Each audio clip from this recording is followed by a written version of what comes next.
જય શ્રી કૃષ્ણ, રાધે રાધે. આજના નવા વિડીયોમાં ફરી તમારું સ્વાગત છે.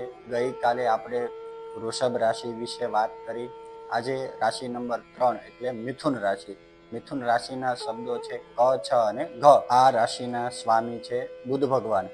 આ રાશિના જાતકોનો સ્વભાવ, રહેણી કહેણી અને એના વિચારો વિશે આપણે વિગતવાર ચર્ચા કરીએ. મિથુન રાશિના લોકો ઝડપી, હોશિયાર અને ચપળ હોય છે. આ રાશિના લોકો મોહક અને મૈત્રીપૂર્ણ હોય છે. આ રાશિના સ્વભાવવાળા વ્યક્તિઓ સામાજિક પાર્ટીઓમાં, મેળાવાળામાં પોતાનું કંઈક અલગ કરીને અન્ય લોકોનું ધ્યાન પોતાના ઉપર કેન્દ્રિત કરતા હોય છે.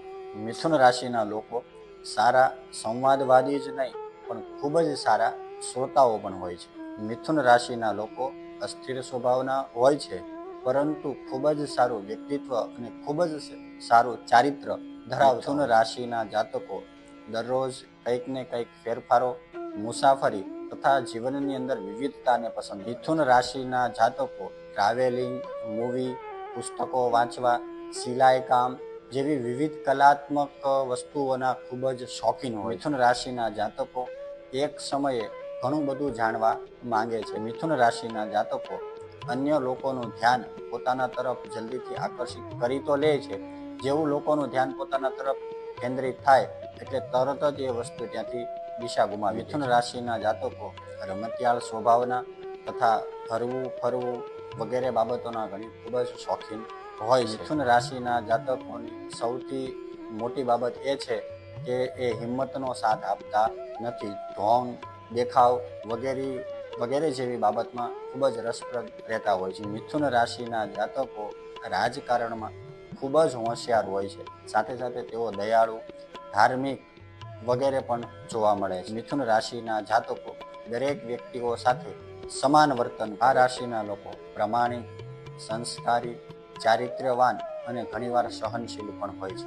મિથુન રાશિના જાતકો જો કોઈને વચન આપે અથવા કંઈ સંકલ્પ આપે તો તેને ખૂબ જ નિષ્ઠાપૂર્વક પાળે છે. આ લોકો પોતાની જવાબદારી સારી રીતે નિભાવવાને પોતાની ફરજમાં. આ રાશિના જાતકોની ઊંચાઈ સરેરાશ કરતાં થોડી વધારે હોય છે.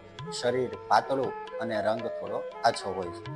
આ લોકોનો બોલવાનો સ્વર અન્ય વ્યક્તિઓ કરતાં થોડો ઊંચો આવે. આ રાશિના લોકોને નિયંત્રિત અને શાંત શૈલીમાં રહેવું ખૂબ જ પસંદ આવતું હોય છે. મિથુન રાશિના લોકો તાર્કિક રીતે વાત કરે છે. તેઓ પાર્ટી વગેરેના પણ શોખીન હોય છે. કોઈ પણ કામની અંદર તરત જ હાથ જોડે છે અને એમાં મૂંઝવણ થાય, પરેશાની આવે એટલે તરત જ એમનો હાથ પાછો ખેંચી લેતા હોય છે. મિથુન રાશિના જાતકો ભરોસાપાત્ર હોતા નથી.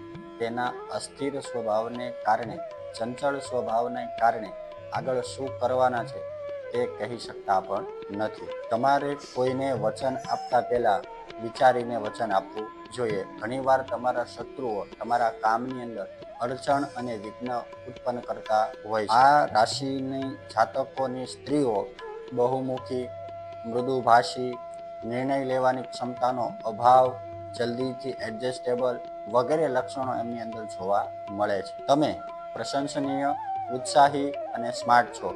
તમે પ્રેમાળ, સંભાળ રાખનારા, થોડા આવેગજન્ય અને દ્વિવ્યક્તિત્વ ધરાવો છો.